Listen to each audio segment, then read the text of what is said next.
Hello students, as promised earlier, we are here with the important session on economic survey. Economic survey के इस important session में हम लोग perfection IAS के YouTube channel पे आपका स्वागत करते हैं और बेसिकली जो है आज हम लोग बात करने वाले हैं जो इकोनॉमिक सर्वे प्रेजेंट हुआ था कल उस इकोनॉमिक सर्वे के डिफरेंट डिटेल्स के बारे में पहले कुछ बेसिक समझेंगे और उसके बाद इकोनॉमिक सर्वे को और इकोनॉमिक सर्वे में जो डिफरेंट डिटेल्स दिए गए हैं उसको देखने की कोशिश करेंगे एक एक point because examination point of view से अगर आप यूपीएससी या बीपीएससी की प्रिपरेशन कर रहे हैं एग्जामिनेशन पॉइंट ऑफ व्यू से ये डॉक्यूमेंट काफ़ी इंपॉर्टेंट होने वाला है। सो इसीलिए हम लोग इन डॉक्यूमेंट को डिमिस्टिफाई करेंगे।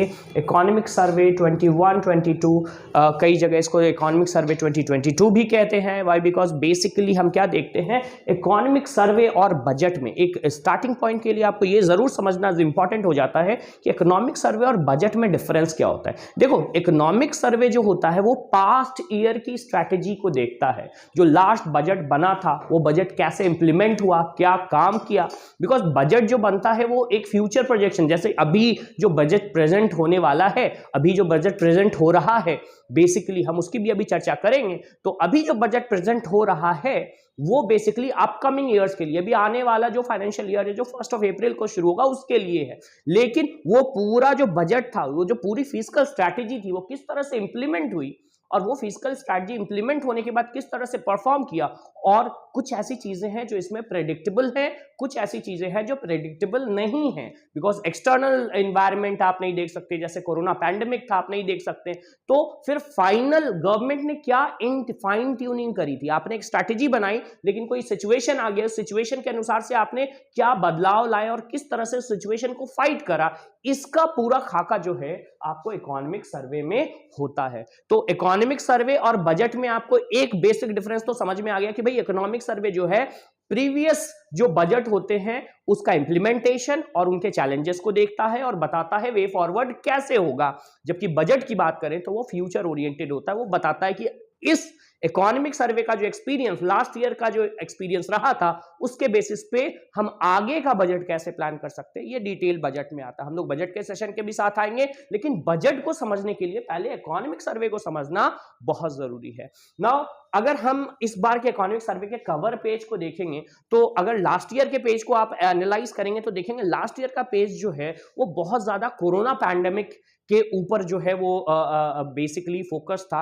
और उसमें हमने देखा था क्या कि एक एरोग्राफ भी बना हुआ था जिसमें दिखाया जा रहा था कि ग्रोथ पहले नीचे जा रहा है और फिर ग्रोथ ऊपर जाने की संभावना, प्रोजेक्शंस दिखाए जा रहे थे। लेकिन इस बार का अगर हम इकोनॉमिक सर्वे देखेंगे तो आपको दिखेगा क्या कि बहुत सारे, जैसे यहाँ पे आपको जीएसएलवी और पीएसएलवी जो गवर्नमेंट के डिफरेंट इसरो के जो मिशंस है उसके बारे में बताया जा रहा है। फार्मर्स, आपको मेट्रोस, आपको वैक्सीनेशन ड्राइव जो हुआ है, सबसे बड़ा वैक्सीनेशन ड्राइव इंडिया में हुआ है वर्ल्ड का, उसको दिखाया जा रहा है। तो इसका मतलब कि जो सिल्वर लाइनिंग है, जो कोरोना पैंडेमिक है, कोरोना पैंडेमिक के बाद जो सिल्वर लाइनिंग है उसको फोकस करता हुआ ये इकोनॉमिक सर्वे है। इस इकोनॉमिक सर्वे में बहुत सारी ऐसी बातें हैं जो ये शो करता है कि हमारा जो रुपया है, हमारा जो बेसिकली इकोनॉमी है, जो हमारा ओवरऑल इकोनॉमी का प्रोजेक्शन है वो स्ट्रांग होने वाला है। और इसके साथ ही साथ इसमें एक और इंपॉर्टेंट पॉइंट, इस पर्टिकुलर आप गिफीज को देखेंगे तो आपको पता चलेगा क्या कि इनिशियली देखते हैं पैसा आगे आता है और ये गवर्नमेंट है। गवर्नमेंट क्या करती है, पैसा को पुश करती है, पैसे को पुश करती है इकोनॉमी में। गवर्नमेंट पैसे को पंप करने की कोशिश कर रही है और ये पंपिंग क्या है, इसको फिस्कल स्टिमुलस कहते हैं। बिकॉज देखो कोरोना आने के कारण जो है बेसिकली जो स्पेंडिंग था, जो पूरा इकोनॉमी था वो एक तरह से जो है वो स्थिर हो गया था। तो उसको एक इनिशियल पुश चाहिए था और वो पुश कौन प्रोवाइड करता, गवर्नमेंट पुश प्रोवाइड करता। और एक बार जब इनिशियल पुश, एक बार वो थ्रेशहोल्ड, ये जो थ्रेशहोल्ड है, एक बार ये थ्रेशहोल्ड पैसा क्रॉस किया और आप देखोगे फिर पैसा खुद ब खुद आगे बढ़ने लगता है। इनफैक्ट वो इकोनॉमी को पुश करता है। पहले गवर्नमेंट को पुश करना होता है और उसके बाद पैसा खुद ही अपना मोमेंटम गेन कर लेता है। तो हम अगर बेसिकली सिर्फ इस फर्स्ट पेज को देखें तो हमें एक ओवरऑल जो बेसिक इंडिकेशन है इस पर्टिकुलर सर्वे का वो हमें पता चल जाता है। हम आगे की स्लाइड्स में इसको और क्लियरली देखते हैं। सबसे पहले चूंकि जब मैंने लास्ट वीडियो बनाया था, जिस वीडियो में मैंने चर्चा करी थी इंपॉर्टेंट टर्म्स की बजट और इकोनॉमिक सर्वे में, तो उसमें भी मैंने कुछ प्रोजेक्शंस बताए थे कि भाई हमारा जो बेसिकली बजट है उसका प्रोजेक्शंस क्या होने वाला है। उसी प्रोजेक्शंस में हमने कुछ इंपॉर्टेंट पॉइंट्स भी बताए थे। उस पूरे इंपॉर्टेंट पॉइंट, जैसे हम जीडीपी प्रोजेक्शन देखते हैं, हम फिस्कल डेफिसिट देखते हैं, इन सारे प्रोजेक्शन को एक कंप्लीट स्नैपशॉट्स में यहां कवर किया गया है। हम इसको डिटेल में भी देखेंगे, लेकिन सबसे पहले कुछ इंपॉर्टेंट पॉइंट्स जो है हम देख सकते हैं। अगर इंडियन इकोनॉमी को एक स्नैपशॉट में कवर किया जाए तो सबसे पहले हम जो सबसे इंपॉर्टेंट पॉइंट होता है वो जीडीपी फोरकास्ट होता है। हम जीडीपी फोरकास्ट को देखने की कोशिश करते हैं और जीडीपी फोरकास्ट में यहां कांस्टेंट प्राइस मैंने बताया हुआ है कि कांस्टेंट प्राइस क्या होता है, वो बिग बेस लेवल पे होता है। सो कांस्टेंट प्राइस के अनुसार से आप देख सकते हैं 2021 में हमारा जीडीपी माइनस में रहा था, -7.3, ग्रोथ नहीं था। आपको पता है क्यों था? ये कोरोना के कारण था। डिटेल में अभी हम देखेंगे इस पर्टिकुलर पॉइंट को भी। इसके बाद 2021-22 में जो है 9.2 जो है परसेंट ऑफ जो ग्रोथ है वो जीडीपी का फोरकास्टेड है, ये एनालाइज किया जा रहा है। और अगर हम 2022-23 के लिए देखेंगे, आने वाले अपकमिंग ईयर के लिए देखेंगे, तो हम क्या देखेंगे कि 8 to 8.5 का जीडीपी प्रोजेक्शंस होगा। नाउ अब कुछ लोगों का क्वेश्चन हो सकता है कि सर अभी जो करंट ईयर है उसके लिए 9.2 और आगे वाले ईयर के लिए 8.5 क्यों? द रीजन इज क्योंकि जो लास्ट आपका जो फाइनेंशियल ईयर था उसमें जो जीडीपी ग्रोथ था वो माइनस नेगेटिव में हुआ था, इसीलिए इस बार जो जीडीपी ग्रोथ है वो 9.2 पॉजिटिव में है। नेगेटिव से हम ऊपर की तरफ निकले हैं और अब यहां से ओवर एंड अबव दिस 9.2 जो आगे का जीडीपी प्रोजेक्शन है वो 8.5 है, which is again a very healthy projection, keeping in mind की कोरोना, बिकॉज जब प्रोजेक्शन दिया गया था लास्ट टाइम तो कोरोना के सेकंड वेव और थर्ड वेव को बेसिकली एंटिसिपेट नहीं किया गया था। तो ये एक इंपॉर्टेंट पॉइंट है। फिर फिस्कल डेफिसिट की बात करें तो फिस्कल डेफिसिट में जो टारगेट है 6.8, ऐसा कहा जा रहा है कि गवर्नमेंट 6.8% ऑफ द जीडीपी का जो टारगेट बताई थी फिस्कल डेफिसिट का वो कंफर्टेबली अचीव कर लेगी। हो सकता है इसको बाईपास भी कर दे। आज जो बजट अभी प्रेजेंट हो रहा है उस बजट में जो है इसका जो है स्पेसिफिक डेटा आपको मिलेंगे। सो जो हम कल सेशन लेने वाले हैं बजट में उसमें फिस्कल डेफिसिट के ऊपर डिटेल डेटा आपको बताने वाले हैं।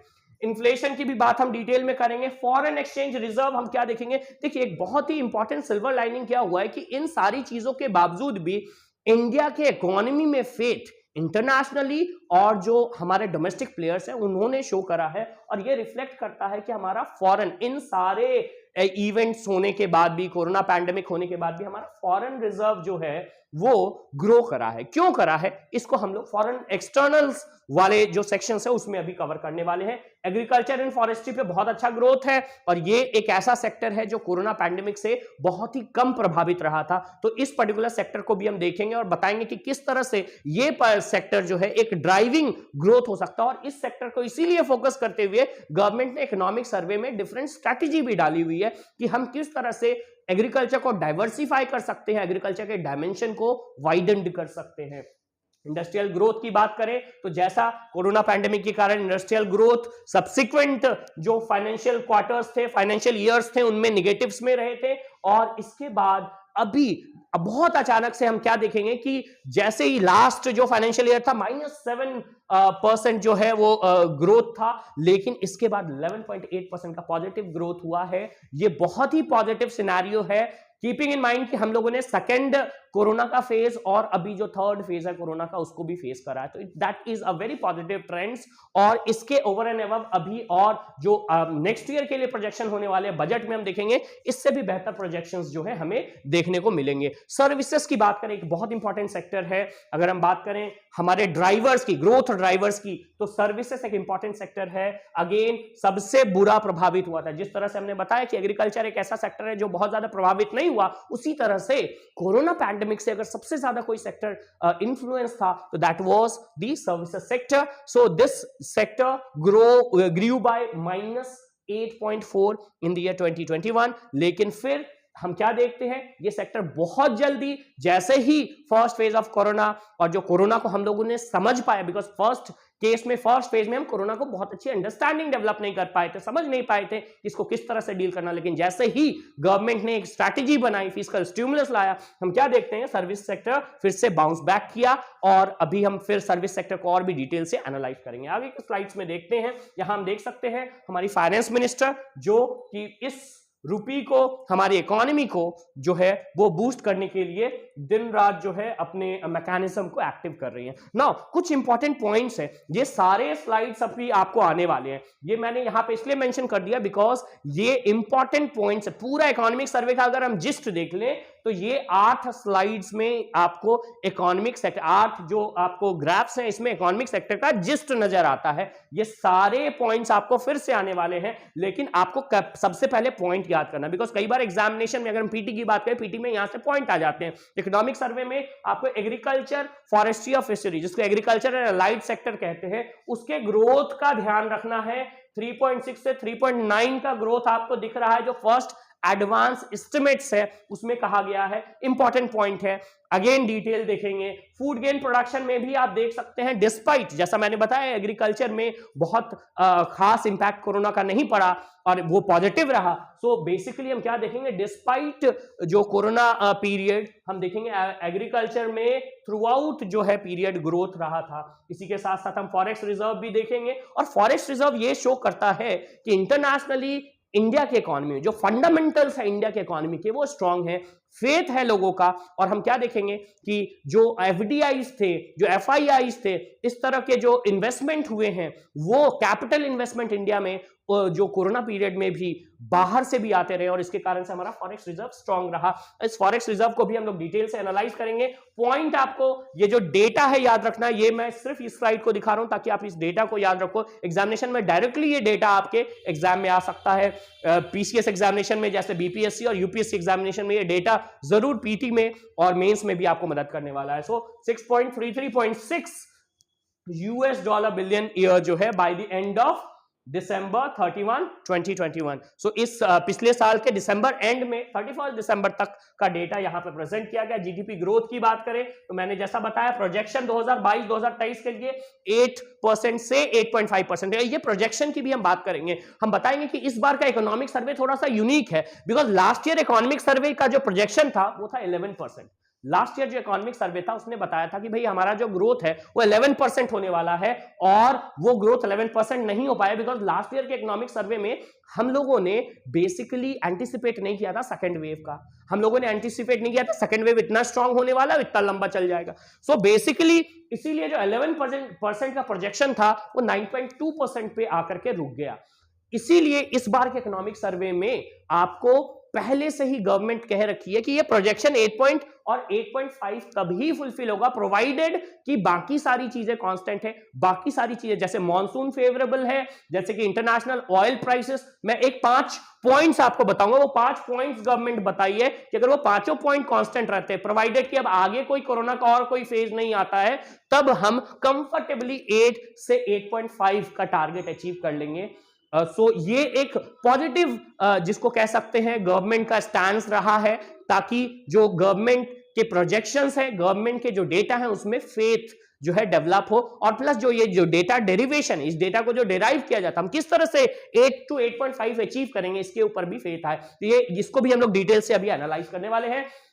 इसके बाद फिस्कल डेफिसिट हम लोग देखेंगे। फिस्कल डेफिसिट का जो टारगेट दिया गया था, ऐसा माना जा रहा है कि वो कंफर्टेबली अचीव होगा। लास्ट ईयर हमने टारगेट ब्रीच किया था, इसको भी डिटेल में देखेंगे। इंडस्ट्रियल ग्रोथ मैंने बताया, इंडस्ट्रियल ग्रोथ पॉजिटिव है। इन्फ्लेशन हम देखेंगे, जो कंज्यूमर प्राइस इंडेक्स है और होलसेल प्राइस इंडेक्स है। कंज्यूमर प्राइस इंडेक्स को डिफरेंट मैकेनिज्म है, एक तो कंज्यूमर जो बेसिकली डिमांड रहा है, कंजम्पशन रहा है, वो भी कम रहा है, और बेसिकली इसके कारण से भी हम क्या देख सकते हैं कि सप्लाई साइड प्रॉब्लम्स होने के बाद भी जो कंज्यूमर प्राइस इंडेक्स है वो बहुत ज्यादा कंबाइंडली नहीं बढ़ा है, लेकिन होलसेल प्राइस इंडेक्स में ग्रोथ हमें देखने को मिल रहा है, जो दिखा रहा है कि बेसिकली इन्फ्लेशन का भी प्रभाव पड़ा है, और जो डिमांड और सप्लाई साइड डिसरप्शंस हुए हैं इसका भी प्रभाव पड़ा है। सो इन्फ्लेशन में इस पॉइंट को एनालाइज करेंगे, और सर्विस सेक्टर जैसा मैंने बताया इसके ग्रोथ को भी हम लोग देखेंगे। अब हम लोग ये एक ओवरऑल जिसको हम कह सकते हैं बर्ड्स आई व्यू हम लोगों ने अपने सर्वे का देख लिया। अब हमें समझ में आ गया कि इस पूरे सर्वे में ये जो 431 पेज का डॉक्यूमेंट है, 431 पेज का डॉक्यूमेंट है। इस पर्टिकुलर डॉक्यूमेंट में किन किन पॉइंट को फोकस करना है।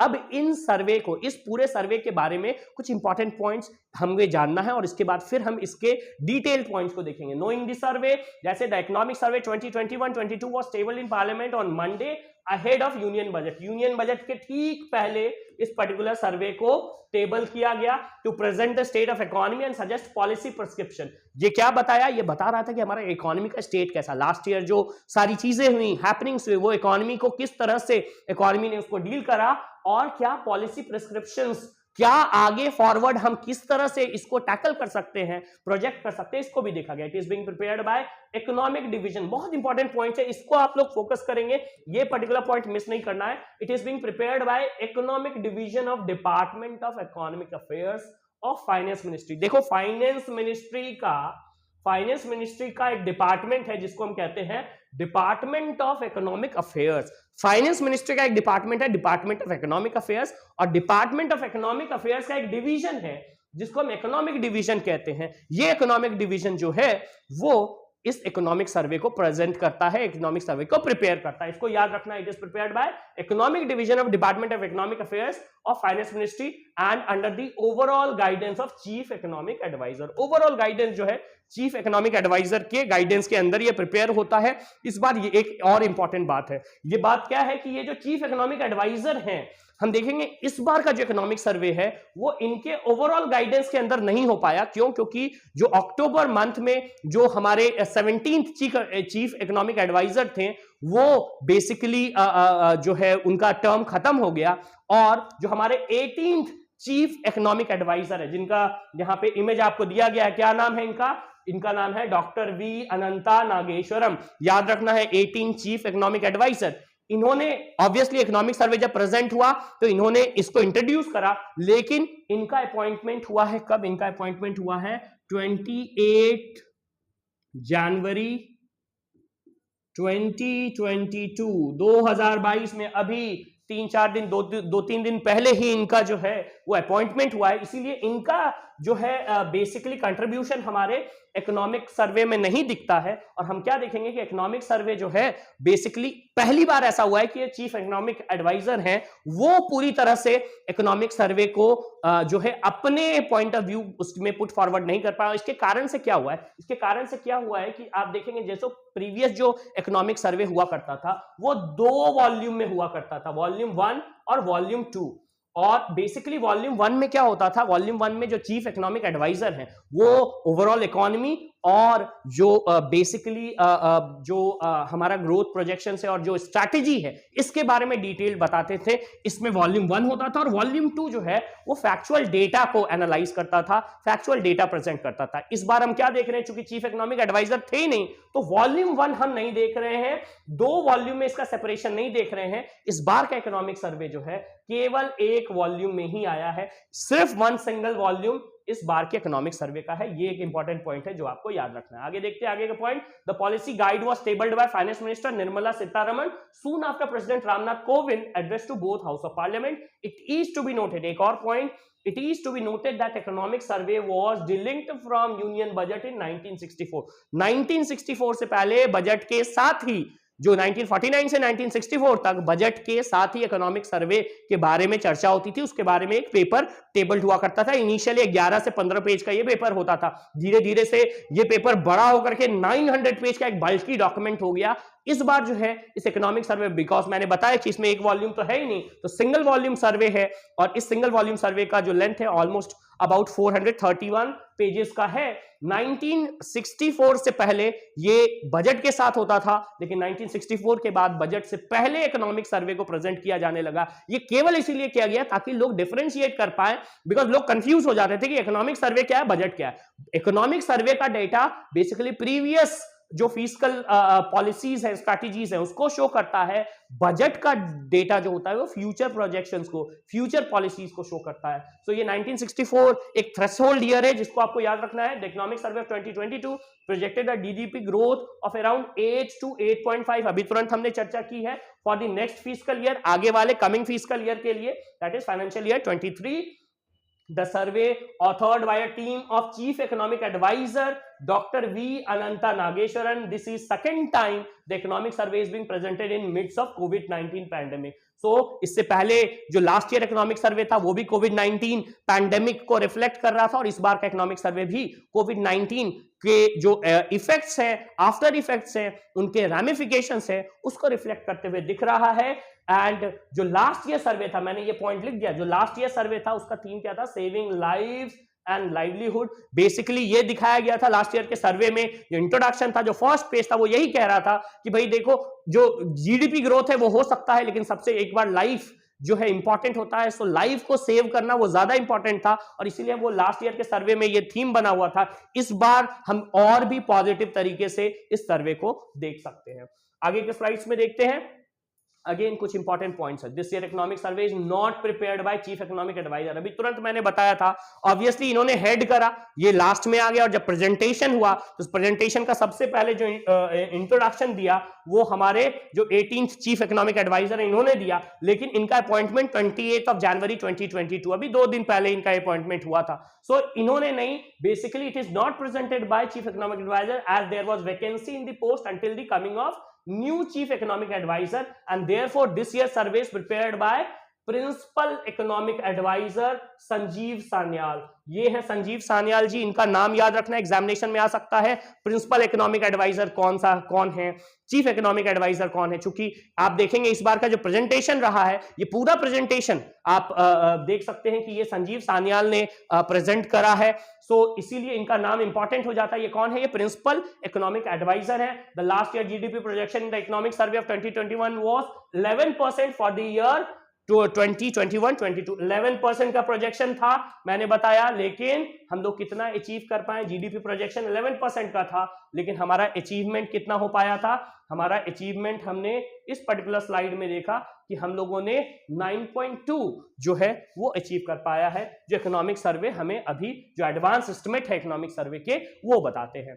ठीक है, आगे के पॉइंट्स को देखते हैं। So the economic survey is presented on 1 day before budget and can be termed as a report card. क्या है भाई? जैसे हम लोग एग्जामिनेशन देते हैं, रिपोर्ट कार्ड आता है, तो साल भर जो हमने प्रिपरेशन करा, साल भर जो हमने किसी एक क्लास में पढ़ाई करी, फर्स्ट टेस्ट दिए, डिफरेंट सारी स्ट्रैटेजी को फेस करा, उसका रिपोर्ट कार्ड है इकोनॉमिक सर्वे।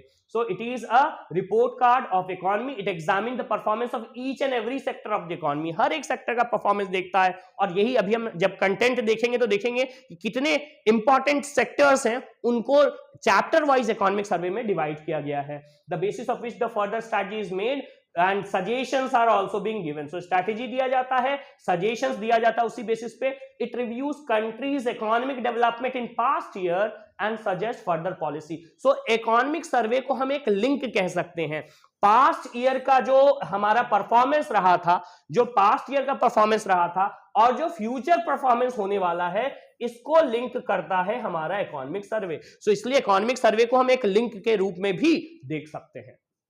नेक्स्ट स्लाइड में हम देखते हैं now content of the survey. मैं कंटेंट ऑफ द सर्वे में कोई भी रिपोर्ट अगर आपके सामने लाता हूं तो मैं कंटेंट जरूर प्रेजेंट करता हूं। इसका रीजन क्या है कि आप कंटेंट अगर देखेंगे तो आप डायमेंशन आप समझ पाएंगे कि क्या एक्सपेंस रहा है, किस पर्टिकुलर डायमेंशन में सर्वे डील करता है। अगर हम कंटेंट की बात करें तो कंटेंट यहां से यहां तक आपको दिखता है। यहां पे हमारी फाइनेंस मिनिस्टर काफी जो है वो चिंता में दिख रही है, काफी परेशान दिख रही है बिकॉज ऑफ कोविड पैंडेमिक। और इसके बाद जो स्ट्रैटेजी इंप्लीमेंट किया, उनका काम फेस, उन्होंने देखा, उनको सेटिस्फैक्शन आया।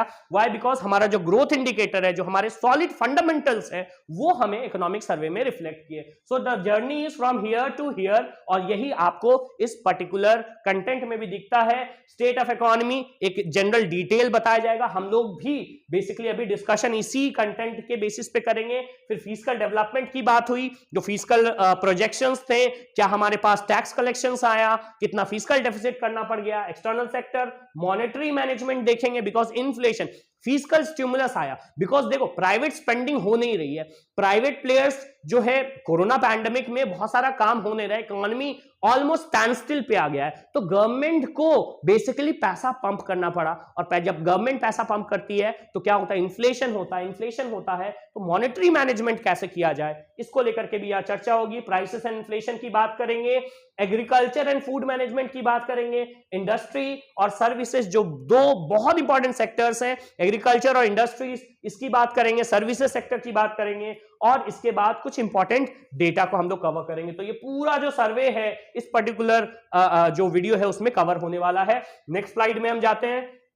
सो जीडीपी प्रोजेक्शन, अब हम पॉइंट वाइज एक पर्टिकुलर सर्वे को कवर करेंगे। जीडीपी प्रोजेक्शन में क्या है, the advance estimate which is the first official estimate of how GDP is expected to grow in a particular financial year suggest that Indian economy is expected to grow at a real GDP of 9.2% in 2021-22। Projections है जो first advance estimate हो रहे हैं वो projections किए हैं कि 9.2% जो है वो ग्रोथ रेट होने वाला है इंडियन जीडीपी का, और a growth projection of 8.5% in 2022-23 is expected. ये मैंने अभी भी चर्चा करी थी, जो नेक्स्ट ईयर है उसके लिए जो प्रोजेक्शन है वो 8 to 8.5 का है। नाउ अगर हम देखें, एक इंपॉर्टेंट यहां पे डेटा है जो ग्राफ है जो बताता है कोविड के इंपैक्ट को, कोविड का इंपैक्ट किस तरह से हमारे जीडीपी, जो लॉकडाउन हुआ था, ये फर्स्ट लॉकडाउन है, ये सेकंड वेव है, सेकंड लॉकडाउन है, और फर्स्ट लॉकडाउन में आप देखते हैं जो हमारा जीडीपी ग्रोथ था बहुत हेल्दी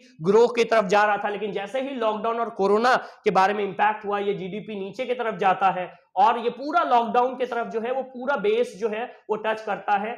और सो ऑलमोस्ट फ्रॉम, हम बात करेंगे ऑलमोस्ट फ्रॉम 38-39 लाख करोड़ जो हमारा जीडीपी प्रोजेक्शन था वो सीधे आकर करके आपको लगभग 25 to 26 लाख करोड़ तक आ जाता है। और उसके बाद फिर जब लॉकडाउन के फेज से हम निकलते हैं तो बहुत ही सॉलिड रिकवरी, बहुत कम फेज में बहुत अच्छा रिकवरी हो पाता है। और ये इसलिए हो पाता है, जैसा मैंने कहा कि हमारे फंडामेंटल्स है उस पे फेथ पूरी दुनिया को है, ना सिर्फ हमारे डोमेस्टिक मार्केट को, ना सिर्फ हमारे डोमेस्टिक प्लेयर, डोमेस्टिक इंडस्ट्रीज को, बट इंटरनेशनली इंडिया के सॉलिड फंडामेंटल्स पे फेथ जो है वो दिखता है, और इसके कारण से जीडीपी प्रोजेक्शन ऊपर हुआ। लेकिन फिर हम लोग एंटीसिपेट नहीं कर पाए थे, हम लोग एंटीसिपेट नहीं किए थे कि एक सेकंड वेव आएगा और वो इतना स्ट्रांग होगा। तो एक सेकंड वेव आया और फिर हम सेकंड वेव में फिर से जीडीपी प्रोजेक्शन को नीचे की तरफ देखते हैं। एक और इंपॉर्टेंट बात है जो इस पर्टिकुलर ग्राफ में आपको दिख रहा है, अगर नेक्स्ट ग्राफ को फोकस करें तो अगर कोरोना से पहले और कोरोना से 2019 और 2020 का अगर हम फाइनेंशियल ईयर देखते हैं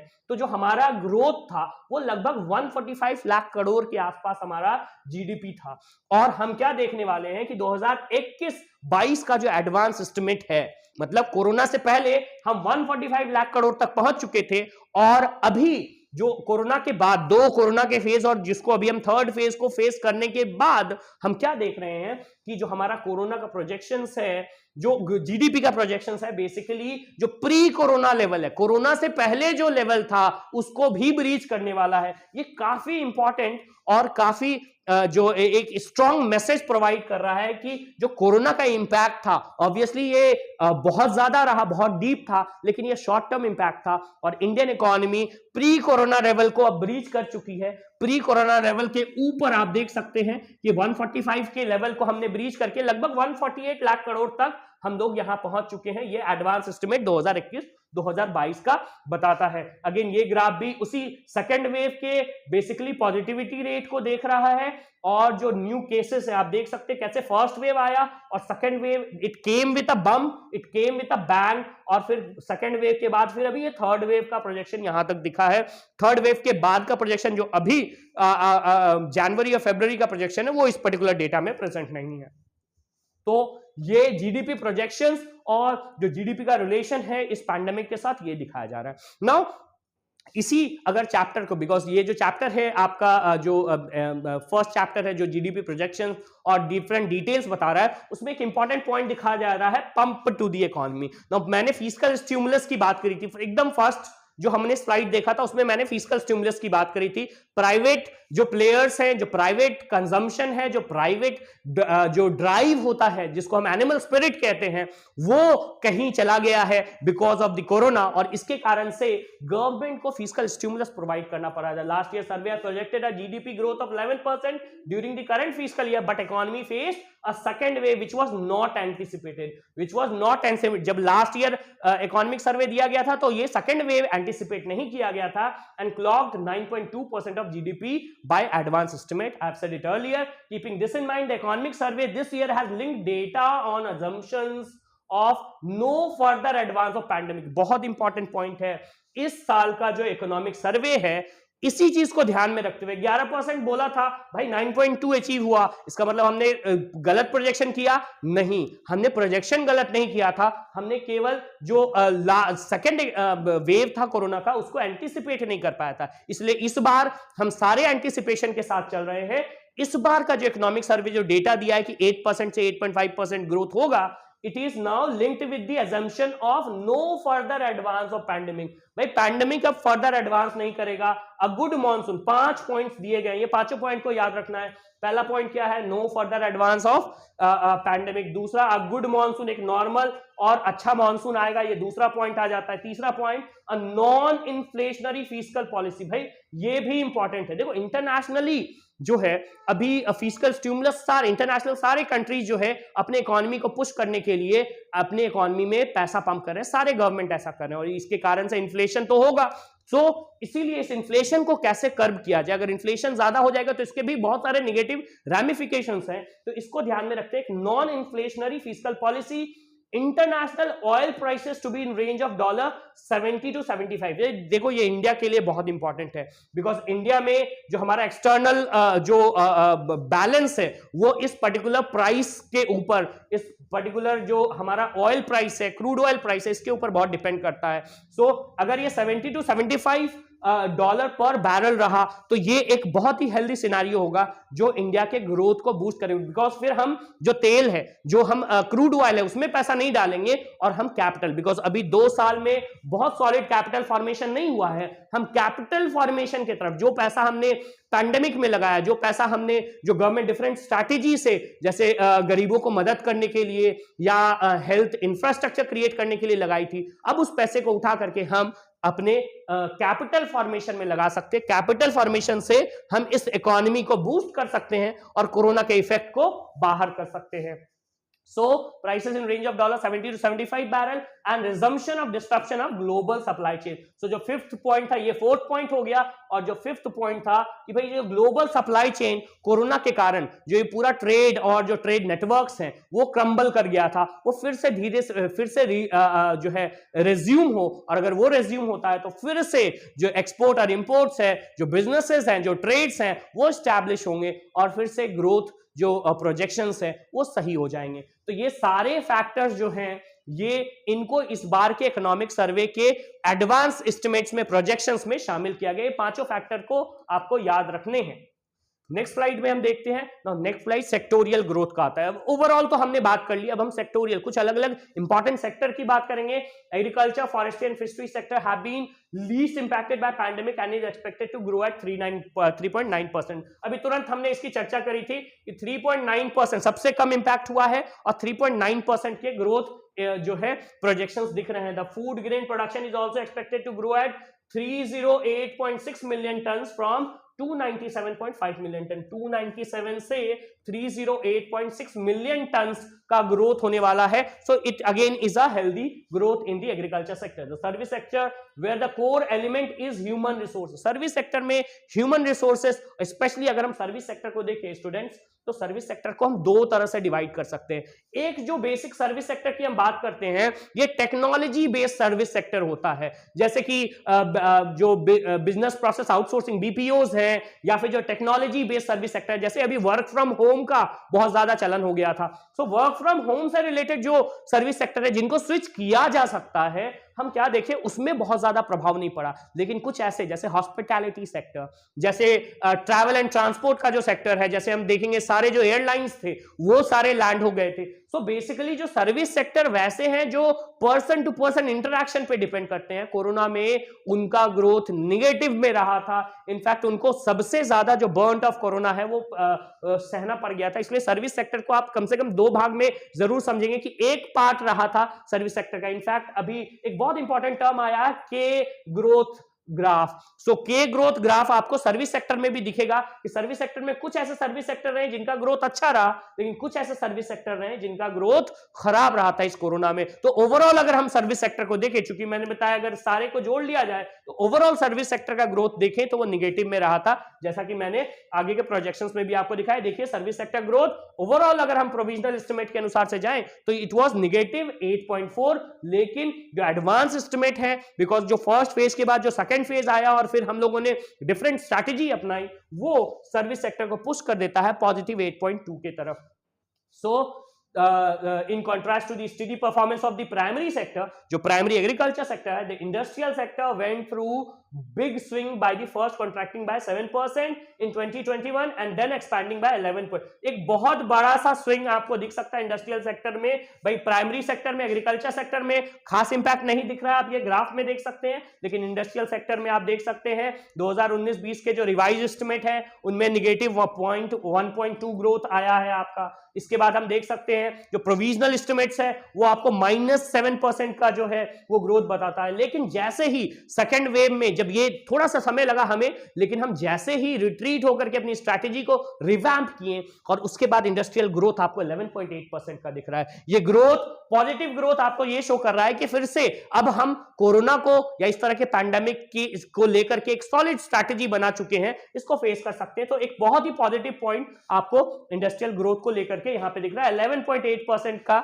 जो बेसिकली एडवांस एस्टिमेट है 2021-22 के लिए, इंपॉर्टेंट पॉइंट है, आपको याद रखना है। This positive would provide larger fiscal space for the government. Fiscal space, अभी मैं बात करूंगा क्या होता है, larger fiscal space for the government and it would enable greater capital spending, thereby improving the overall health. दो बात, फिस्कल स्पेस क्या कि भाई गवर्नमेंट के पास अगर ये सारा ग्रोथ होगा, जैसे एग्रीकल्चर ग्रोथ हो रहा है वैसे ही हम देख रहे हैं सर्विस सेक्टर का ग्रोथ है, इंडस्ट्रियल सेक्टर का ग्रोथ है, तो ये मनी बेसिकली क्या करेगा, जो गवर्नमेंट स्पेंडिंग कर रही थी, गवर्नमेंट जो फिस्कल स्टिमुलस कर रही थी, गवर्नमेंट जो पैसा पंप कर रही थी, गवर्नमेंट को पैसा पंप नहीं करना होगा, फिर से प्राइवेट कंजम्पशन और प्राइवेट प्रोडक्शन शुरू हो जाएगा, इससे इकोनॉमी बूस्ट होगी और फिर गवर्नमेंट बेसिकली अपना पैसा, जो बेसिकली वो पैसा वो कैपिटल फॉर्मेशन में लगाने की कोशिश कर रही थी, कैपिटल स्पेंडिंग गवर्नमेंट करती ताकि एक एसेट क्रिएट होता हमारे लिए, अब गवर्नमेंट उसके तरफ ये काम कर पाएगी। तो ये एक बहुत ही पॉजिटिव ट्रेंड्स है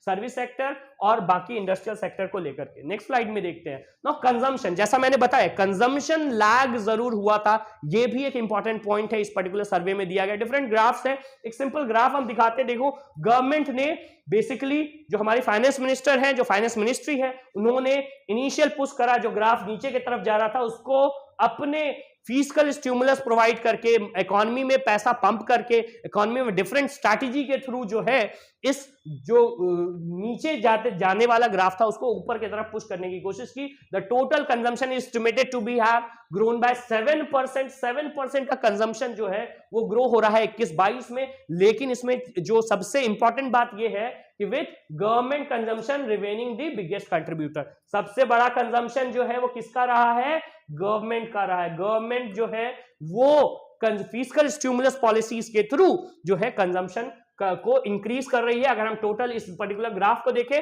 तो जो टोटल कंजम्पशन रहा है, जो रिवाइज एस्टिमेट है 2019-20 के, वो 5.9 है, लेकिन 2020-21 में हम क्या देखते हैं, वो ओवरऑल कंजम्पशन जो है वो निगेटिव में चला गया। बिकॉज जो बेसिकली प्राइवेट कंजम्पशन था वो फर्स्ट कोरोना फेज में और फर्स्ट कोरोना और सेकंड कोरोना फेज के बीच में जो सिचुएशन था वो बहुत ही खराब था। हम और आपने दोनों ने इस सिचुएशन को देखा है और यहां कंजम्पशन निगेटिव जो है 7.3 के आसपास आ गया। लेकिन फिर हमने अपनी स्ट्रैटेजी को ओवरहॉल करा। इनफैक्ट सारे सेक्टर में हम देखेंगे यही हो रहा है, फर्स्ट फेज में निगेटिव ग्रोथ हो रहा है और फिर जैसे ही हम लोगों ने अपनी स्ट्रैटेजी को रिवैम्प करा फिर ग्रोथ जो है पॉजिटिव दिख रहा है, 7% का आपको जो है ग्रोथ दिख रहा है। लेकिन यहां पे हम गवर्नमेंट कंजम्पशन और प्राइवेट कंजम्पशन को देख सकते हैं।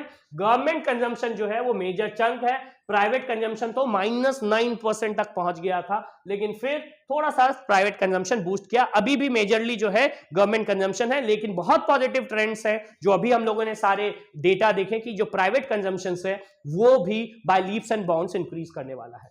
नेक्स्ट स्लाइड देखते हैं।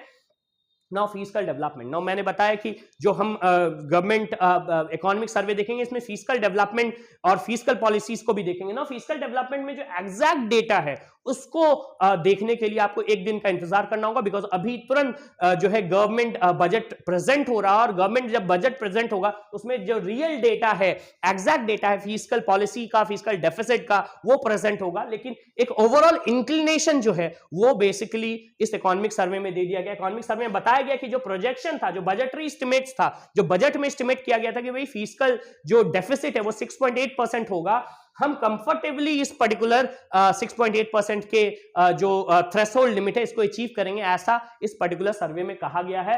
The agile fiscal policy response adopted by government of India encompassed a change in mix of stimulus measure amidst uncertain evolution of the pandemic. So basically pandemic के कारण एक agile, एक फ्लेक्सिबल फिस्कल पॉलिसी, जो strict fiscal policy, मैंने last जो हमने terms and terminologies बात की थी, मैंने एफआरबीएम एक्ट के बारे में बात करा था, मैंने बताया था फिस्कल डेफिसिट को 3% ऑफ द जीडीपी में रखने का प्रयास किया जा रहा है, लेकिन हम लोगों ने इस पर्टिकुलर फिस्कल डेफिसिट को 6.8 टारगेट करा। रीजन क्यों? क्योंकि हमें पता था कि भाई अभी हमें थोड़ी फ्लेक्सिबिलिटी चाहिए, बिकॉज ये once in a century case है, corona it's not a normal thing, ये once in a century case है, और इसके कारण से हमें फिस्कल पॉलिसीज में थोड़े से डिफरेंसेस करने होंगे। There are indicator of strong revival in government revenues which would give fiscal space to the government and have caused stimulus provided by government to rise along with fiscal deficit. So जो strong government revenues जो है, because मैंने बताया private consumption increase हो रहा है, जैसे ही private consumption increase होगा, चाहे वो कॉर्पोरेट टैक्स है, चाहे वो पर्सनल टैक्स है, वो सारा जो टैक्स है, tax collection, non tax collection, वो सारा जो है गवर्नमेंट का इंक्रीज करेगा, और जैसे इंक्रीज करेगा गवर्नमेंट को रेवेन्यू आएगा, और इस रेवेन्यू से जो स्टिमुलस गवर्नमेंट ने प्रोवाइड करा था और जो बेसिकली फिस्कल डेफिसिट करा था, उस फिस्कल डेफिसिट को एकोमोडेट करने का लेग स्पेस गवर्नमेंट को मिलने वाला है। तो ये पॉजिटिव ट्रेंड यहां दिख रहा है। इस पर्टिकुलर स्लाइड में हम यहां पे देख सकते हैं कुछ डेटा दिया गया है, जैसे फिस्कल डेफिसिट के ट्रेंड्स और प्राइमरी डेफिसिट के ट्रेंड्स दिए गए हैं आपको। अप्रैल नवंबर 2019, अप्रैल नवंबर 2020 और अप्रैल नवंबर 2021 तक 3 साल के जो डेटा है उनमें कंपैरिजन किया गया है। आप देखेंगे फिस्कल डेफिसिट इंक्रीज हुआ, और इंक्रीज होने के बाद 7% के आसपास 7 लाख करोड़ तक जो है फिस्कल डेफिसिट हमारा पहुंच गया। अगर हम प्राइमरी डेफिसिट की बात करें तो अच्छा, इसमें एक और चीज आपको क्या देखना है, देखो यह फिस्कल डेफिसिट का ग्रोथ और प्राइमरी डेफिसिट का ग्रोथ आपको अलग सा दिखेगा। ये 10% था, ये 10 लाख करोड़ था, और ये 6.9 लाख करोड़ था, लगभग 7 लाख करोड़ था। लेकिन जो प्राइमरी डेफिसिट है, प्राइमरी डेफिसिट का मैंने डेफिनेशन बताया था, आप लोग जिनको ये नहीं समझ में आ रहा है कि भाई ये प्राइमरी डेफिसिट क्या है और फिस्कल डेफिसिट क्या है, अभी लिंक डिस्क्रिप्शन में आपको जो प्रीवियस टर्म्स एंड टर्मिनोलॉजीज का वीडियो है उसको एक बार देखोगे तो आपको तुरंत समझ में आ जाएगा प्राइमरी डेफिसिट और जो फिस्कल डेफिसिट क्या। हम इंटरेस्ट को माइनस कर देते हैं तो हमें प्राइमरी डेफिसिट निकल जाता है, इंटरेस्ट माइनस हो गया, सो इंटरेस्ट माइनस कर करके अगर हम देखते हैं तो प्राइमरी डेफिसिट का ग्रोथ 2.4 लाख करोड़ था। तो ये एक हेल्दी इंडिकेशंस जो है यहाँ पे फिस्कल डेफिसिट और प्राइमरी डेफिसिट में दिख रहा है। अगर fiscal deficit as a percentage of budget estimate देखें, जो बजट में एस्टिमेट किया गया था वो टारगेट को कैसे अचीव किया गया, तो हमने क्या देखा है कि अप्रैल नवंबर 2019 में हम लोगों ने ब्रीच करा, बहुत ज्यादा नहीं लेकिन लगभग 14% का ब्रीच था। सो 114.8% के आसपास 19% का ब्रीच हमने करा था अप्रैल नवंबर में। बेसिकली 2020 में बिकॉज लंबा कोरोना का इंपैक्ट रहा, हम लोगों ने इसको लगभग 35% से ब्रीच करा, और इस बार जो है अप्रैल से नवंबर तक 2020-21 तक हम लोग लगभग 46% जो है तक बेसिकली इस पर्टिकुलर जो 6.8 का टारगेट है उसको अचीव कर रखे हैं। सो गवर्नमेंट इसीलिए कहती है कि चूंकि नवंबर के बाद आपको दिसंबर, जनवरी, फरवरी, मार्च ये 4 महीने बचते हैं, इस 4 महीने में जो लास्ट क्वार्टर है, इस पर्टिकुलर लास्ट क्वार्टर में हम कंफर्टेबली इस पर्टिकुलर डेटा को और बाकी सब डेटा आएंगे तो 6.8 जो टारगेट करा है उसको अचीव कर पाएंगे। इसके साथ ही साथ क्वार्टरली कैपिटल एक्सपेंडिचर भी दिख रहा है, बिकॉज हमने बताया था कि बिकॉज जैसे ही 2 एक्सपेंडिचर होता है भाई, एक करंट एक्सपेंडिचर मैंने उस प्रीवियस वीडियो में एक्सप्लेन करा था, capital expenditure. Capital expenditure lockdown के साथ जो है वो काफी स्विंग किया, और फिर हमने क्या देखा, लॉकडाउन के पास कैपिटल एक्सपेंडिचर काफी नीचे हुआ, फिर इसके बाद फर्स्ट वेव हुआ, फर्स्ट वेव के बाद फिर से हमने रिवैम्प करने की कोशिश की, लेकिन फिर सेकंड वेव आया, और सेकंड वेव के बाद सेकंड वेव को फेस करते हुए बहुत बड़ा, बहुत लार्ज, आप देख सकते हैं जो डेप्थ है कैपिटल एक्सपेंडिचर का। फर्स्ट वेव में बहुत नीचे था, लेकिन सेकंड वेव में गवर्नमेंट ये समझ चुकी थी कि स्ट्रैटेजी कैसे डेवलप करना है, और इसीलिए जो डेप्थ था कैपिटल एक्सपेंडिचर का बहुत नीचे नहीं गया। सो ये एक इंपॉर्टेंट पॉइंट है जो आपको नोट करना है। नाउ अब कुछ इंपॉर्टेंट पॉइंट्स हम लोग जो सर्वे से है, डायरेक्ट जो सर्वे से और जो सर्वे में डिफरेंट ग्राफ्स है उसमें से कुछ इंपॉर्टेंट पॉइंट्स हम निकालते हैं। इस इंपॉर्टेंट पॉइंट्स को सबसे पहले इंडिकेशन और प्रेजेंट ट्रेंड्स में देखेंगे। इंडिकेशन मतलब ये क्या इंडिकेट करता है, और प्रेजेंट ट्रेंड क्या है, जो आज सिचुएशन है वो फ्यूचर को, जो प्रेजेंट है वो फ्यूचर को बताता है। ये हमारे इस सर्वे में डिटेल में दिया गया है। तो इंडिकेशन एंड प्रेजेंट ट्रेंड अगर हम देखें तो इंडिकेशन क्या है, पहले हम स्टेट ऑफ इकोनॉमी की बात करें तो Indian economy stated to be grow by 9.2%। अभी तुरंत मैंने बात करी थी। क्यों हो रहा है, क्यों ये ग्रोथ हो रहा है, इसके बारे में भी इसमें चर्चा करिए। जो स्ट्रॉन्ग ग्रोथ प्रोजेक्शन दिखाया जा रहा है, बिकॉज बहुत सारे लोग सेप्टिकल रहेंगे इतना ग्रोथ नहीं होगा, ये क्यों होगा गवर्नमेंट ने बताया, बिकॉज हमने वैक्सीन कवरेज करा, हमने सप्लाई साइड रिफॉर्म्स करे। तो एक बहुत ही अच्छा पीरियड हमें मिल गया था सप्लाई साइड रिफॉर्म करने का, ये जो कोरोना पीरियड था उसमें। सो रेगुलेशन ईज करें, एक्सपोर्ट हमारा कोरोना के बाद जो फर्स्ट फेज के बाद जो एक्सपोर्ट ग्रोथ हम देखेंगे इंडिया का अच्छा रहा था, और कैपिटल एक्सपेंडिंग भी मैंने अभी तुरंत आपको प्रीवियस ग्राफ में बताया, फर्स्ट फेज में कैपिटल स्पेंडिंग नीचे गया था, लेकिन सेकंड फेज में हमने कांस्टेंट कैपिटल स्पेंडिंग में बहुत ज्यादा इसका असर नहीं होते हुए देखा है। इसके बाद हम देखेंगे so economy recover past pre pandemic level. अभी तुरंत मैंने ग्राफ में दिखाया था, India projected as fastest growing major economy in the world. सबसे अधिक ग्रोथ जो है वर्ल्ड में बड़ी इकोनॉमी में इंडिया प्रोजेक्टेड है। वर्ल्ड बैंक का प्रोजेक्शन है, ये इंपॉर्टेंट पॉइंट है, डेटा इंपॉर्टेंट है आपके एग्जामिनेशन के लिए, ये बहुत वीवीआई डेटा है, आपको इसको याद रखना। वर्ल्ड बैंक का प्रोजेक्शन है इंडिया का GDP growth 8.7%, Asian development bank का प्रोजेक्शन है 7.5%, वर्ल्ड इकोनॉमिक आउटलुक प्रोजेक्शन है 9%। सो अगर गवर्नमेंट 9.2 का प्रोजेक्शन दे रही है तो ये बहुत ज्यादा, जिसको कह सकते हैं कि आपको एग्रेसिव प्रोजेक्शन नहीं है, इनफैक्ट ये बहुत ज्यादा जिसको कह सकते हैं कि रियलिटी के साथ मेजर करता है, बिकॉज इंटरनेशनली भी इंडिया का जो ग्रोथ प्रोजेक्शन है 8% से ज्यादा ही दिखाया जा रहा है। तो ये सारे important data world bank, Asian bank development और वर्ल्ड इकोनॉमिक आउटलुक के डेटा इंपॉर्टेंट हो जाते हैं। इसके साथ ही जो फिजिकल डेवलपमेंट फ्रंट है उसमें कुछ इंपॉर्टेंट पॉइंट है, जैसे कि जो रेवेन्यू रिसीट्स है इंडिया का 67.2% से ग्रो किया है। मैंने रेवेन्यू रिसीट्स, कैपिटल रिसीट्स के बारे में डिटेल बताया हुआ है। सो अगेन मैं बोल रहा हूं कि जिनको ये नहीं समझ में आ रहा रेवेन्यू रिसीट्स क्या है, बेसिकली आप जाकर के जो प्रीवियस वीडियो है हमारे परफेक्शन आईएएस यूट्यूब चैनल पे, उसको आप एक बार देख लेंगे तो आपको ये सारे पॉइंट समझ में आ जाएंगे। सो रेवेन्यू रिसीट का ग्रोथ हुआ है, ग्रॉस टैक्स रेवेन्यू का ग्रोथ हुआ है बाय 50%। सो आप देख रहे हैं ग्रोथ, यहां पे भी ग्रोथ, इधर भी ग्रोथ, कैपिटल एक्सपेंडिचर भी ग्रो किया है 13.5% से। सारे इंपॉर्टेंट पॉइंट्स हैं। फिजिकल डेफिसिट जो है वो कंटेन हुआ है 46.2% of the budgetary estimate. So budgetary estimate अभी फाइनल डेटा नहीं हुआ आया है, लेकिन बजटरी एस्टिमेट में 46.2% में फिजिकल डेफिसिट को कंट्रोल करने की बात कही गई है। With the recovery of economy government डेप्ट इज एक्सपेक्टेड टू डिक्लाइन। जैसे ही इकोनॉमी, बिकॉज गवर्नमेंट ने डेप्ट लेकर के फिजिकल स्टिमुलस प्रोवाइड करा था, तो जैसे ही प्राइवेट कंजम्पशन शुरू होगा, प्राइवेट मैन्युफैक्चरिंग शुरू होगा, सो गवर्नमेंट के ऊपर ये जो डेप्ट बर्डन है वो डिक्लाइन होने वाला है। सेवरल ऑफ बजट आइटम है bought within the budget allocation. अच्छा, एक चीज और है कि इस पर्टिकुलर सर्वे में ये गवर्नमेंट ने इस बात को भी बताया कि जो लास्ट जो प्रीवियस इकोनॉमिक सर्वे होते थे उसमें बहुत सारे डेटा को छोड़ दिया जाता था प्रोजेक्शन के लिए, सो एज की थोड़ा हेल्दी इंडिकेशन मिले। गवर्नमेंट ने इस बार बहुत वाइड डेटा कलेक्शन करा है, और कुछ ऐसे हेड्स भी जो प्रीवियस इकोनॉमिक सर्वे में नहीं डाले जाते थे उसको भी कैलकुलेट करा है। सो उसके बाद हमारे ये बहुत पॉजिटिव प्रोजेक्शंस आ रहे हैं। State government capex grown by 67%।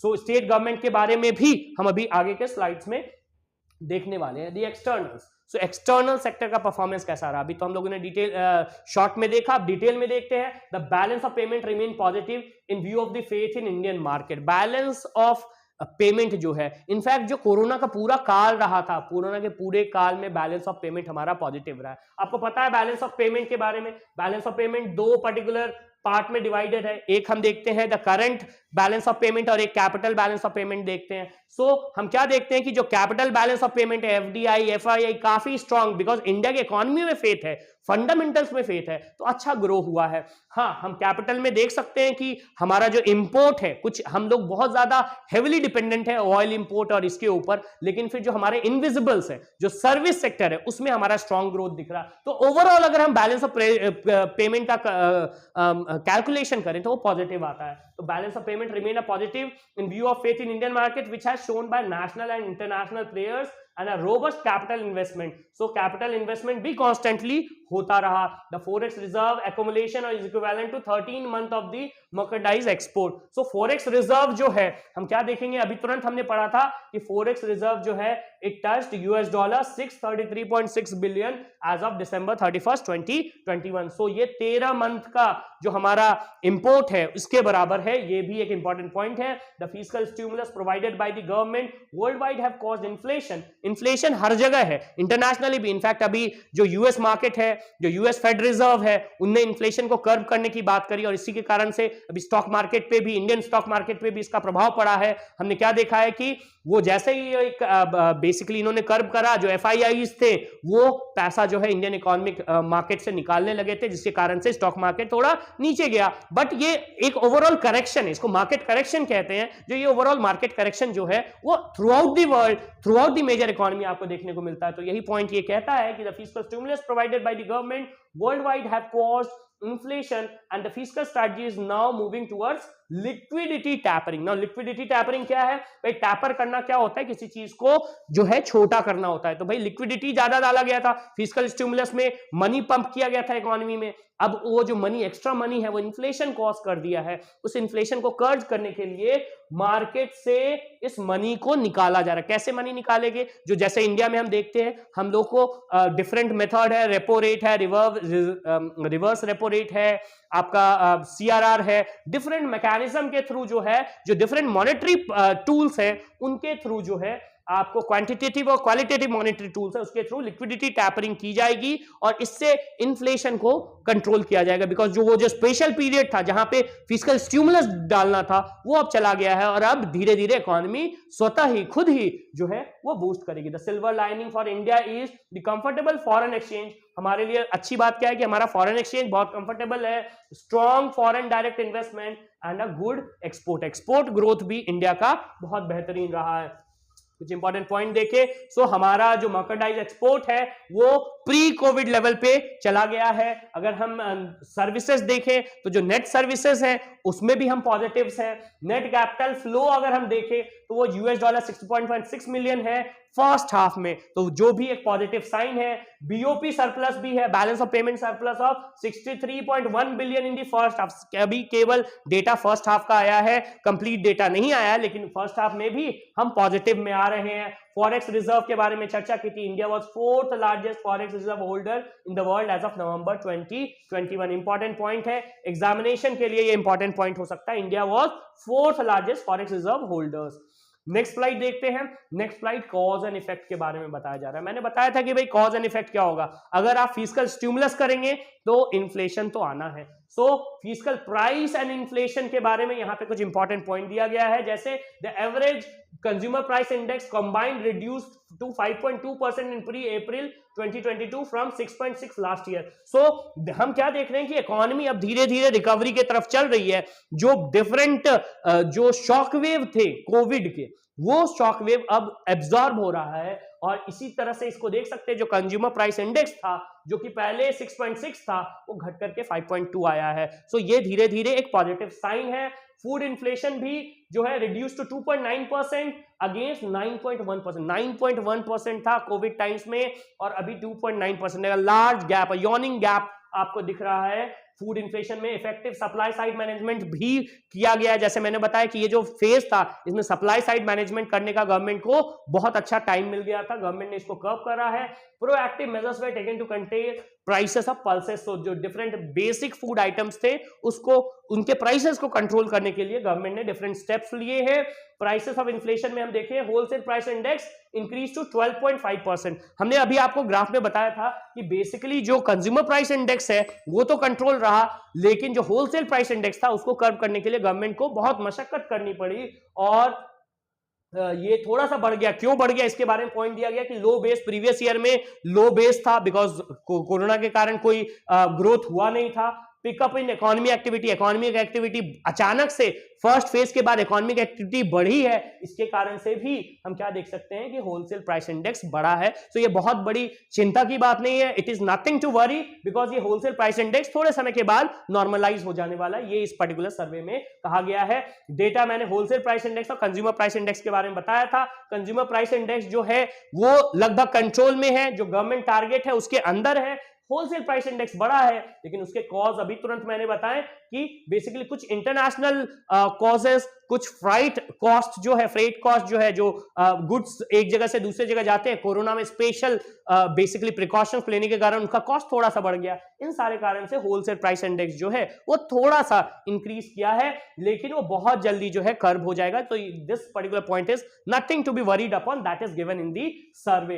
The advance and the emerging economy of the world have shown strong trend of inflation and this have impacted India in terms of imported inflation। एक बहुत important term आया, imported inflation। Import मतलब बाहर से आना। International market से India का market बहुत लिंक है, अगर इंटरनेशनली कुछ होगा तो इंडिया में भी तो उसका इफेक्ट पड़ने वाला है। अब जैसे एक एग्जांपल, सिर्फ एक एग्जांपल मैं इकोनॉमिक सर्वे से उठाया हूं, मल्टीपल एग्जांपल है लेकिन हम देख सकते हैं crude oil prices. Crude oil prices जो है जब हम देखे थे बीच में घटेगा तो इंडिया के ऊपर ये स्ट्रॉन्ग, बिकॉज कंजम्पशन कोविड में जो है, जो ऑयल थे उसके डिमांड कम हो गए थे, इंडस्ट्रियल एक्टिविटी कम हो गई थी, तो हम क्या देखेंगे इंटरनेशनली भी क्रूड ऑयल प्राइसेस नीचे आया था, लेकिन जैसे जैसे एक्टिविटी बढ़ रही है क्रूड ऑयल प्राइसेस बढ़ने, एक अप ट्रेंड शो कर रहे हैं। सो इसीलिए अभी जो प्रोजेक्शन था उसमें दिया गया था 70 to 75 डॉलर पर बैरल अगर क्रूड ऑयल प्राइसेस रहेगा तो that is going to act positive for India. So इसी तरह से अगर क्रूड ऑयल प्राइस बढ़ता है तो इंपोर्टेड इन्फ्लेशन होने वाला है, इंटरनेशनल इन्फ्लेशन का प्रभाव इंडिया पे भी पड़ने वाला है। तो ये एक नया टर्म इंपोर्टेड इन्फ्लेशन जो है इस पर्टिकुलर इंटरनेशनल सिनेरियो से जो इन्फ्लेशन हमारे इकोनॉमी में आता है उसको लेकर के यहां पे कहा गया है। नेक्स्ट स्लाइड देखते हैं।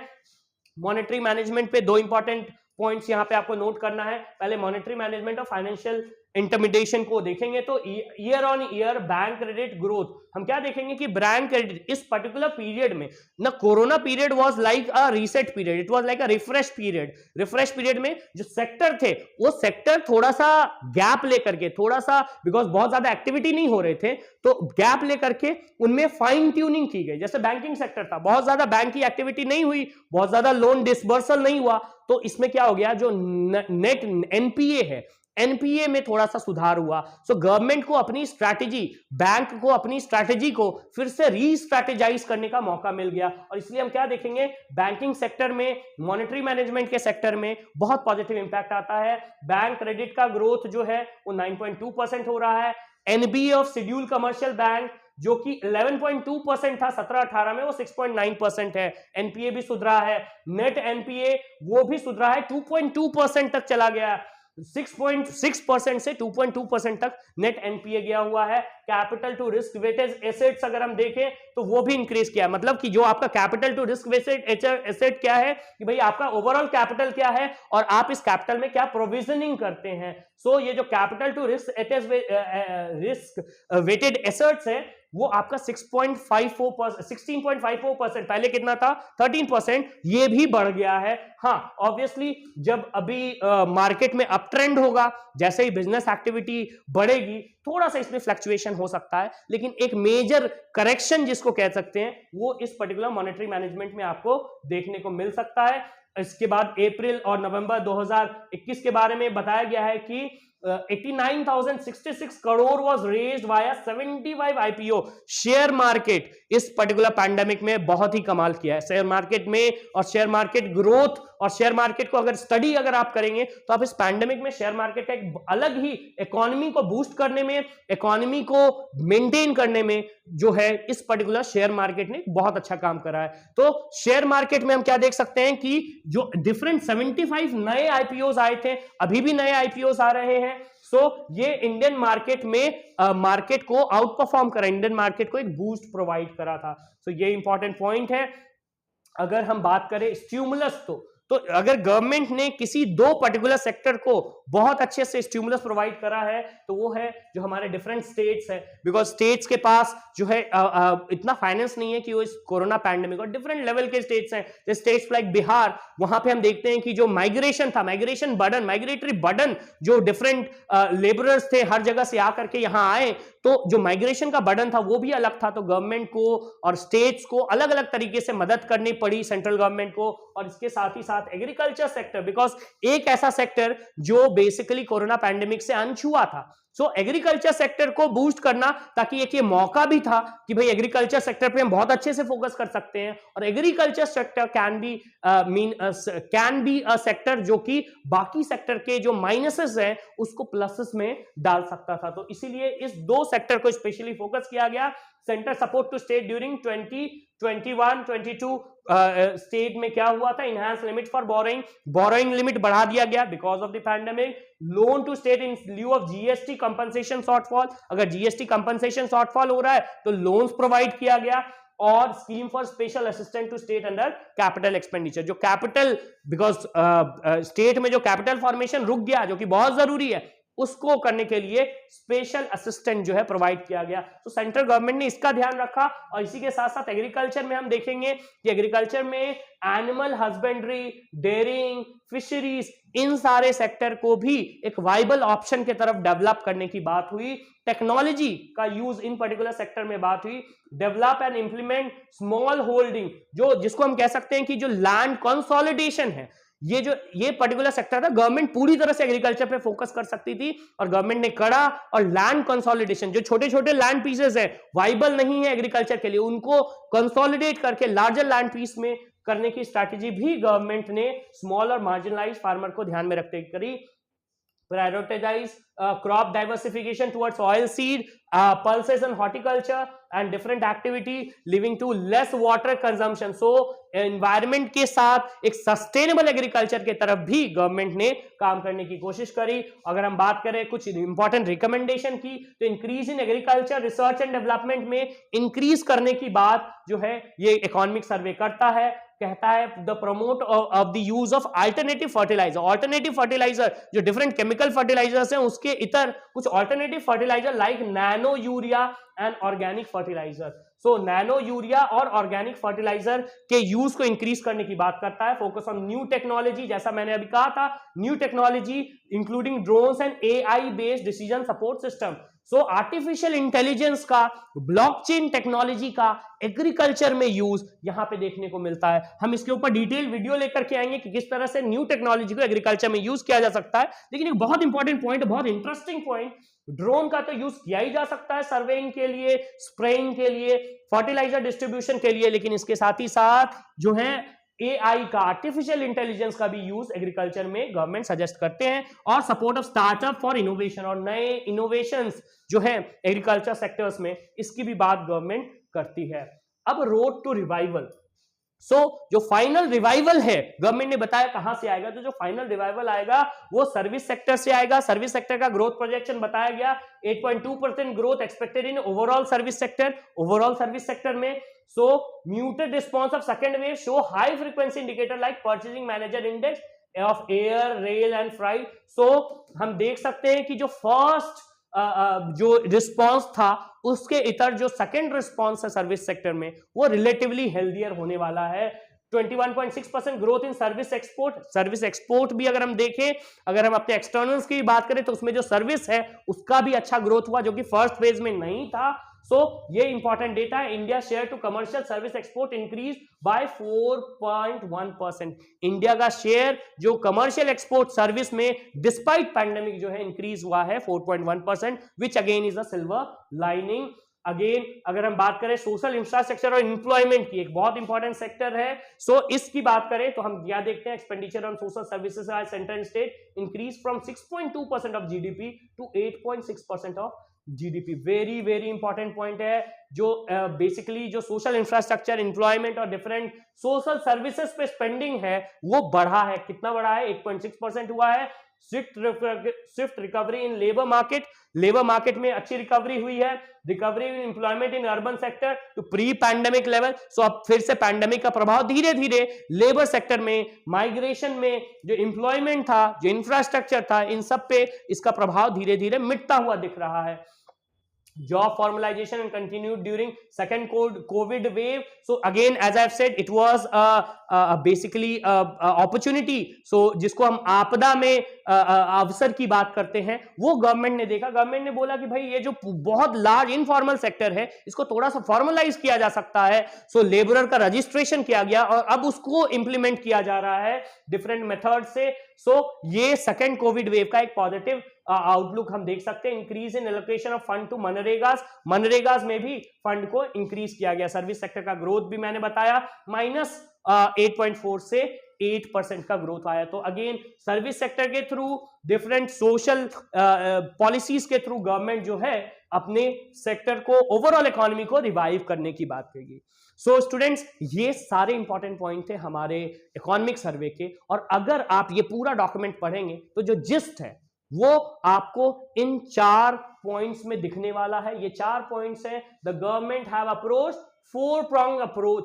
सो गवर्नमेंट का जो अप्रोच है वो इन 4 पॉइंट से, 4 स्ट्रैटेजी, जो गवर्नमेंट की स्ट्रैटेजी है वो इन 4 अप्रोच से रिफ्लेक्ट करती है। पहला अप्रोच क्या है? Short term support to economy. So fiscal stimulus provide करना शॉर्ट टर्म सपोर्ट था to vulnerable section during uncertain time, Covid time में। पहला आपको समझ में आया, शॉर्ट टर्म अप्रोच। ओवरऑल जो इकोनॉमिक सर्वे यही बताता है कि भाई हमने शॉर्ट टर्म अप्रोच करा, फिस्कल स्टिमुलस करा, इसके कारण से इन्फ्लेशन आएगा, ये हमें पता था, लेकिन जैसे जैसे ग्रोथ होगा इन्फ्लेशन हम कंट्रोल कर लेंगे। पहला पॉइंट जो है गवर्नमेंट कहती है। दूसरा, keeping a firm I on medium term fiscal stability. भाई हमने ऑब्वियसली जो है स्पेंडिंग करी है, लेकिन हमारा जो मीडियम टर्म फिस्कल स्टेबिलिटी है, जो ओवरऑल फंडामेंटल्स है, वो कहीं गड़बड़ ना हो जाए, इसकी भी बात जो है ये इकोनॉमिक सर्वे करता है। Never to let go of opportunity that crisis provide. So जो आपदा में अवसर की बात है वो भी ये सर्वे कहता है, opportunity that a crisis provide to initiate structural and supply side reform. So structural reform भी किया जा सकता है, सप्लाई साइड रिफॉर्म भी किया जा सकता है, एक रिसेट की बात यहां पे की जा सकती है, ये भी ये सर्वे कहता है। और last but not the least, there has been a considerable attention and emphasis on process reform as well.